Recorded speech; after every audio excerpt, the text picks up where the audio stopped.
ನೀವು shot put ಮೂಲಕವಾಗಿ ನಿಮ್ಮ ಜರ್ನಿ ಶುರುವಾಗಿಲ್ಲ, ನೀವು ಶುರುವಾಗಿರುವಂಥದ್ದು ವಾಲಿಬಾಲ್ ಮೂಲಕವಾಗಿ.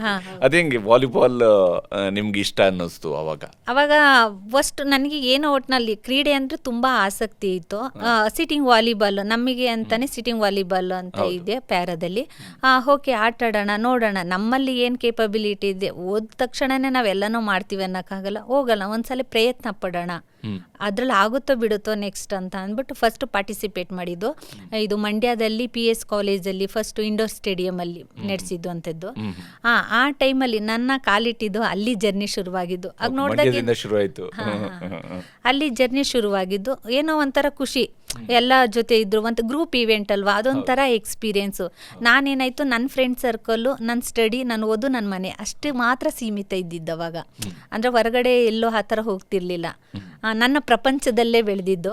ಆವಾಗ ಸ್ವಲ್ಪ ಹೊರಗಡೆ ಬಂದಿದ್ದು, ಆ ಸ್ಪೋರ್ಟ್ಸ್ ಅಂತ ಬಂದಾಗ ಹೊಸ ಹೊಸ ಜನಗಳು, ಹೊಸ ಪರಿಚಯ, ಆ ಥರ ಆಗಿ ಒಂದು ಸ್ಟೇಡಿಯಮಲ್ಲಿ ಆಡೋದು. ಅವಾಗ ಸಹಜವಾಗಿ ನೀವು ಸುತ್ತಲೂ ನೋಡ್ತಾ ಇರೋವಂಥವ್ರು ಇದ್ದೇ ಇರ್ತಾರೆ, ಅಲ್ಲಿ ಒಂದು ಚೇರ್ ಅಪ್ ಮಾಡುವಂಥದ್ದು ಇವೆಲ್ಲವನ್ನು ಕೂಡ ಕೇಳಿದಾಗ ಆ ಸೌಂಡ್ ನಿಮ್ಗೆ ಏನು ಎಷ್ಟು ಮಟ್ಟಿಗೆ ನಿಮ್ಮನ್ನು ಮೋಟಿವೇಟ್ ಮಾಡ್ತೇನೆ, ಇಲ್ಲ ನಾನು ಇದರಲ್ಲಿ ಅಚೀವ್ ಮಾಡಬಹುದು ಅನ್ನೋದ್ರ ತುಂಬ ಖುಷಿ ಇತ್ತು ಸರ್. ತುಂಬ ಜನ ಸಪೋರ್ಟ್ ಮಾಡಿದ್ರು. ಆ ಟೈಮಲ್ಲಿ ತುಂಬ ಚೆನ್ನಾಗಿ ಆಡ್ತೀರಾ, ಒಂದು ಸ್ವಲ್ಪ ಪ್ರಯತ್ನ, ಹೊಸ ಕಲಿಕೆ, ಸ್ವಲ್ಪ ಪ್ರಾಕ್ಟೀಸ್ ಮಾಡಿದ್ರೆ ತುಂಬ ಚೆನ್ನಾಗಿ ಆಡ್ತೀರಾ, ರೆಪ್ರೆಸೆಂಟ್ ಮಾಡ್ಬೋದು ಅಂತ ಹೇಳಿದ್ರು. ಫಸ್ಟ್ ಟೈಮ್ ಹೋದಾಗ್ಲೇ ಸ್ವಲ್ಪ ಅಂದರೆ ಅಷ್ಟು ಬೆಟರ್ ಅಂತಿಲ್ಲ, ಓಕೆ ನಾರ್ಮಲ್ ಆಗಿ ಸ್ವಲ್ಪ ಪ್ರಾಕ್ಟೀಸ್ ಮಾಡ್ಕೊಂಡು ಆ ಥರ ಹೋಗಿದ್ದು. ಓಕೆ ನೀವು ಮಾಡಿದ್ರೆ ಚೆನ್ನಾಗಿ ಅಚೀವ್ಮೆಂಟ್ ಮಾಡ್ತೀರಾ ಇದೆ ಅಂತ. ಆವಾಗ ನನಗೆ ಅಲ್ಲಿ ಇದ್ದ ರಾಘವೇಂದ್ರ ಸರ್ ಅಂತ, ಅವರು ಫಸ್ಟ್ ಅಲ್ಲಿ ಪ್ಲೇಯರ್ ಆಗಿದ್ರು, ಆಮೇಲೆ ನೆಕ್ಸ್ಟ್ ಕೋಚ್ ಆಗಿದ್ದು. ಅವರು ನನಗೆ ಗೈಡೆನ್ಸ್ ಮಾಡಿದ್ರು ಅವಾಗ ಸರ್. ಅವರು ಅಲ್ಲಿ ಚೆನ್ನಾಗಿ ಆಡ್ತೀರಾ, ಆ ಕೇಪಬಿಲಿಟಿ ಇದೆ ನಿಮಗೆ, ಆ ಆಸಕ್ತಿ ಅನ್ನೋದಿದೆ, ಇದರಲ್ಲಿ ಮುಂದುವರಿಸ್ಕೊಂಡು ಹೋದ್ರೆ ಚೆನ್ನಾಗಿ ಆಡ್ತೀರಾ ಅಂತ ಹೇಳಿದ್ದು ಅವರು. ಅಲ್ಲಿಂದ ನಂತರ ನೀವು ನ್ಯಾಷನಲ್ಸಲ್ಲೂ ಕೂಡ ಆಡಿದ್ರಿ ವಾಲಿಬಾಲ್ ಎಲ್ಲ? ನಂದು ಅದೇ ಸ್ಟೇಟ್ ಕ್ಯಾಪ್ಟನ್ ಆಗಿ ನಾನೇ 4 ಇವೆಂಟ್ ಆಡಿದೆ ಸರ್. ಸಿಲ್ವರ್ ಮತ್ತೆ ಬ್ರಾಂಚ್ 4 ಇವೆಂಟಲ್ಲೂ ಮೆಡಲ್ ತಗೊಬಂದಿದ್ದೀನಿ ಹೌದು, ಕರ್ನಾಟಕದ ಕ್ಯಾಪ್ಟನ್ ಆಗಿ. ಹೌದು, ಕ್ಯಾಪ್ಟನ್ನೇ ವಾಲಿಬಾಲ್ ಬಿಟ್ಟು ಶಾರ್ಟ್ ಪುಟ್ ಕಡೆಗೆ ಯಾಕೆ ಹೋದ್ರು? ಅದು ಏನು ಸರ್, ಗ್ರೂಪ್ ಇವೆಂಟ್ ಅಂತ ಅಂದರೆ ಎಲ್ಲರೂ ಒಟ್ಟಿಗೆ ಇರಬೇಕು, ಎಲ್ಲರೂ ಶ್ರಮನೇ ಇರಬೇಕು. ಒಂದು ಸ್ವಲ್ಪ ಹೆಚ್ಚು ಕಮ್ಮಿ ಅಂತ ಅಂದ್ರೂ ಎಲ್ಲೋ ಒಂದು ಓಕೆ ಅನ್ನೋ ಮನಸ್ಥಿತಿ ಆಗ್ಬಿಡುತ್ತೆ. ಇದು ಏನಂತಂದರೆ ಸಿಂಗಲ್ ಇವೆಂಟ್ ಅಂದರೆ ಸೆಲ್ಫು, ಮಾಮೂಲಿ ಸೋಲು ಇರ್ಬೋದು, ಗೆಲುವು ಇರ್ಬೋದು, ನಿನ್ನ ಶ್ರಮಕ್ಕೆ ಅದರಲ್ಲೂ ಚೆನ್ನಾಗಿ ಆಡ್ತೀಯಾ ಇಲ್ಲ ಅಂತಲ್ಲ. ಇದರಲ್ಲಿ ನಿನ್ನ ಫೋಕಸ್ ಸ್ವಲ್ಪ ಜಾಸ್ತಿ ಆದರೆ ನಿನ್ನ ಏನು ಪ್ರತಿಭೆ ಇದೆ ಇನ್ನೂ ತುಂಬ ಎಕ್ಸ್ಪೋಸ್ ಮಾಡ್ಬೋದು, ನಿನ್ನ ಪ್ರತಿಭೆನ ಹೊರಗಡೆ ಹಾಕ್ಬೋದು, ದೇಶಕ್ಕೆ ತೋರಿಸ್ಬೋದು ಅಂತ ಮಾರ್ಗದರ್ಶನ ತೋರಿಸಿದ್ದೆ ರಾಘವೇಂದ್ರ ಸರ್ ಅವರು.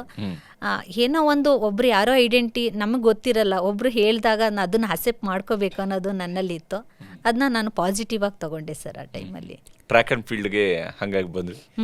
ಅಲ್ಲಿ ಬಂದಾಗ ಆರಂಭದ ಶಾರ್ಟ್ ಪುಟ್ನ ಪ್ರಯತ್ನಗಳು ಹೀಗೆ ಶುರು ಆಯಿತು. ಅದಕ್ಕೆ ಬೇಕಾದಂತಹ ಕೋಚಿಂಗ್, ಅದಕ್ಕೆ ಬೇಕಾಗಿರುವಂತಹ ಫೆಸಿಲಿಟೀಸು ಇವೆಲ್ಲವೂ ಕೂಡ ಯಾವ ಸ್ವರೂಪದಲ್ಲಿ ಸರ್? ಆವಾಗ ಸಿಟ್ಟಿಂಗ್ ವಾಲಿಬಾಲ್ ಅಂತಂದರೆ ವರ್ಕ್ ಮಾಡಿಕೊಂಡು ಸಿಟ್ಟಿಂಗ್ ವಾಲಿಬಾಲ್ ಎಲ್ಲೆಲ್ಲ ಸ್ವಲ್ಪ ಹಾಗೇನೆ ಮಕ್ಳ ಜೊತೆ, ಸ್ಕೂಲ್ ಮಕ್ಳ ಜೊತೆನೇ ಆಟ ಆಡ್ಕೊಂಡು ಆ ಥರ ಪ್ರಾಕ್ಟೀಸ್ ಮಾಡ್ಕೊಂಡು ಹೋಗ್ತಿದ್ದೆ. ಮತ್ತು ಕ್ಯಾಂಪ್ ಅಂತ ಇರೋದು ಒಂದು 15 ಡೇಸು ಕ್ಯಾಂಪ್ ಆಡ್ಕೊಂಡು ಆ ಥರ ಹೋಗ್ತಿದ್ದೋ. ಅದರಿಂದ ಅದಕ್ಕೆ ಶಿಫ್ಟ್ ಆದಮೇಲೆ ಇದು ನೆಕ್ಸ್ಟ್ 2023ನಲ್ಲಿ ನಾನು ಅಥ್ಲೆಟಿಕ್ ಬಂದಿದ್ದು. ಆ ಟೈಮಲ್ಲೂ ಅಂತಂದ್ರಾಗ ಸಡನ್ ಆಗಿ ನಮ್ಗೇನಿಲ್ಲ, ನನಗೆಲ್ಲಿ ಏನು ಸಿಗುತ್ತೆ, ಸ್ಕೂಲ್ ಮಕ್ಳ ಜೊತೆನೆ ಅಲ್ಲೇ ಆಟ ಆಡ್ತಾ ಇದ್ವಲ್ಲ, ಸೊ ಅಲ್ಲೇ ಪ್ರಾಕ್ಟೀಸ್ ಶುರು ಮಾಡಿದೆ, ನೋಡೋಣ ಮಾಡೋಣ ಅಂತ. ಅದು ಸ್ವಲ್ಪ ರಾಘವೇಂದ್ರ ಸರ್ ಒಂದು ಸ್ವಲ್ಪ ಗೈಡೆನ್ಸ್ ಕೊಟ್ಟರು, ಸ್ವಲ್ಪ ನಾನು ಅವ್ರು ಹೇಳ್ಕೊಟ್ಟಿದ್ದು ನಾನೇ ಸೆಲ್ಫಾಗಿ ನಾವು ಮಾಡಿದ್ದು ಅಂಥದ್ದು. ಆವಾಗ ಅಲ್ಲೂ ಅಷ್ಟೇ ನನಗೆ ಗೋವಾದಲ್ಲಿ ಗೋಲ್ಡ್ ಡೇ ಆಯಿತು ಸರ್. ಹೌದು, ಮೊದಲ ಪ್ರಯತ್ನದಲ್ಲೇ ಆಯಿತು. ಅದ ನಂತರ ಆ ಟೈಮಲ್ಲಿ ನೆಕ್ಸ್ಟ್ ಥೈಲ್ಯಾಂಡ್ಗೆ ಹೋಗಿದ್ದು, ಅಲ್ಲೂ ಸರ್ ಸಿಲ್ವರ್ ಮತ್ತು ಬ್ರಾಂಚ್ ಮೆಡಲ್ಲು ಆಯಿತು. ನಂತರ ಏನಾಯಿತು ಅಂತ ಅಂದರೆ ಸ್ವಲ್ಪ ಫೋಕಸ್ ಇದೆ, ಇನ್ನೊಂದು ಸ್ವಲ್ಪ ಎಫರ್ಟ್ ಅಂತ ಹಾಕಿದ್ರೆ ಏನಾದರೂ ಮಾಡ್ಬೋದು ಅಂತ ನನ್ನ ಸರ್ ಹೇಳಿದ್ರು. ಅದಕ್ಕೆ ಓಕೆ ಅಂತ ಅಂದಾಗ ಏನಂದರೆ ನನ್ನ ಸ್ಕೂಲ್ ಪ್ರಮತಿ ಸ್ಕೂಲಲ್ಲಿ ವರ್ಕ್ ಮಾಡ್ತಾಯಿದ್ದೆ ಅವಾಗ. ಅಲ್ಲೂ ಸಹ ತುಂಬ ಸಪೋರ್ಟ್, ನಮ್ಮ ಪ್ರಿನ್ಸಿಪಲ್ ಆಗಿರೋ, ಮ್ಯಾನೇಜ್ಮೆಂಟ್ ಆಗಿರೋ ತುಂಬ ಸಪೋರ್ಟ್ ಮಾಡಿದ್ದಾರೆ, ಇಲ್ಲ ಅಂತ ಹೇಳೋಕ್ಕಾಗಲ್ಲ. ಏನಾದ್ರು ಹೋದಾಗ ಹೋಗಿ ಪ್ರಾಕ್ಟೀಸ್ ಮಾಡಿ ಅಂತ ಹೇಳಿದ್ರು. ಮತ್ತು ಏನಂದರೆ ವರ್ಕಿಂಗಲ್ಲಿ ಅಂದಾಗ ಅಲ್ಲಿ ಪಾಠ ಮಾಡಿ ಮತ್ತೆ ಈವ್ನಿಂಗ್ ಹೋಗಿ ರೆಸ್ಟ್ ಅನ್ನೋದು ಬೇಕಾಗಿತ್ತು ಸರ್. ಈಗ ಸ್ಪೋರ್ಟ್ಸ್ ಅಂತ ಅಂದಾಗ ವರ್ಕ್ ಎಲ್ಲ ಮಾಡಿತ್ತೆ, ಬಾಡಿ ಸ್ಟ್ರೈನ್ ಇರುತ್ತೆ, ಅಷ್ಟು ರಿಲ್ಯಾಕ್ಸೇಷನ್ ಇರೋದಿಲ್ಲ. ಆಮೇಲಿಂದ ಏನು ಮಾಡಿದೆ, 2024ಅಲ್ಲಿ ವರ್ಕಿಂಗ ಸ್ಟಾಪ್ ಮಾಡಿಬಿಟ್ಟೆ. ಯಾಕಂದರೆ ಯಾವ್ದಾದ್ರು ಒಂದು ಚಾಯ್ಸ್ ಬೇಕು, ಎರಡೂ ಮಾಡೋಕ್ಕಾಗ್ತಿರ್ಲಿಲ್ಲ ಬ್ಯಾಲೆನ್ಸು. 2024ಅಲ್ಲಿ ಸ್ಟಾಪ್ ಮಾಡಿಬಿಟ್ಟು ನಾನು ಬ್ಯಾಂಗ್ಳೂರಿಗೆ ಶಿಫ್ಟ್ ಆದೆ. ಆಗ ನಮ್ಮ ಸರು ಯಾರಾದರೂ ಒಬ್ಬರು ಒಳ್ಳೆ ಕೋಚ್ ಬೇಕು ಅಂತ ಆವಾಗ SD ಇಶಾನ್ ಸರ್ ಅಂತ ಅರ್ಜುನ ಅವಾರ್ಡು ಅವ್ರ ಪರಿಚಯ ಮುಖಾಂತರ ನಾನು ಕಂಠೀರವ ಸ್ಟೇಡಿಯಂ ಬ್ಯಾಂಗ್ಳೂರಲ್ಲಿ ಪ್ರಾಕ್ಟೀಸ್ ಶುರು ಮಾಡ್ತೀನಿ ಸರ್. ಅಲ್ಲಿನ ನಂತರದ ಜರ್ನಿ ಎಷ್ಟು ಸ್ಮೂತ್ ಆಯಿತು ನೀವು ಕಾಮನ್ವೆಲ್ತ್ ತನಕ ಹೋಗೋದಕ್ಕೆ? ಯಾಕಂದರೆ ಒಂದು ನೀವು ಟೀಚಿಂಗನ್ನು ನಿಮ್ಮ ಬದುಕಿನ ಒಂದು ಆಯ್ಕೆಯಾಗಿ ಬಹುಶಃ ನನಗೆ ಬೇರೆ ಎಲ್ಲ ಫೀಲ್ಡ್ಗಿಂತ ಮಕ್ಕಳಿಗೆ ಪಾಠ ಮಾಡ್ತಾನೆ ಒಂದು ಖುಷಿಯಲ್ಲಿ ನಾನು ಹೋಗ್ಬೋದು, ಜೀವನ ನಡೆಸ್ಕೋಬೋದು ಅನ್ನೋಂಥ ಒಂದು ಐಡಿಯಾದಲ್ಲಿ ನೀವು BEd ಮಾಡ್ಕೊಂಡ್ರಿ, MA ಮಾಡ್ಕೊಂಡ್ರಿ, ಟೀಚಿಂಗ್ ಹೋದ್ರಿ. ಅದರ ನಂತರ ಅಲ್ಲಿಂದ ಸ್ಪೋರ್ಟ್ಸ್ ಕಡೆಗೆ ಶಿಫ್ಟ್ ಆಗೋದು. ಈ ಡಿಸಿಷನ್ ಎಷ್ಟು ಟಫ್ ಇತ್ತು ನಿಮಗೆ?